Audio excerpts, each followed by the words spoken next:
ఈ సంక్రాంతికి విడుదలైన ప్రెస్టీజియస్ సినిమాలు ఖైదీ నెంబర్ 150, గౌతమిపుత్ర శాతకర్ణి. రెంటికి మాటలు రాసింది సాయి మాధవ్ బుర్రానే. అవును, బుర్రా గారు రాసిన డైలాగ్స్ కి ఆయనకి చాలా పేరొచ్చింది. మరి సాయి మాధవ్ మాటల విషయంలో చిరంజీవి స్పందన ఏంటి?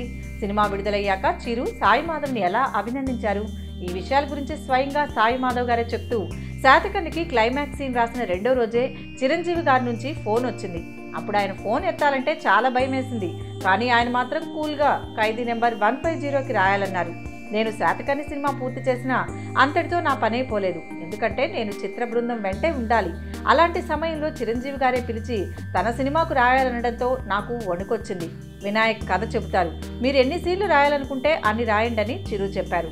చిరంజీవి సినిమాలు చూస్తూ పెరిగిన నాకు ఆయన సినిమాల్లో ఒక డైలాగ్ రాసిన సంతోషమే కదా, అందుకే ఓకే అనేశాను.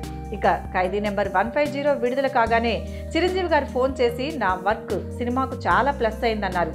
తర్వాత కలిసినప్పుడు హగ్ చేసుకుని సినిమాలో మీ సిగ్నేచర్ కనిపిస్తోంది అన్నప్పుడు చాలా సంతోషం వేసిందని ఆయన చెప్పుకొచ్చారు.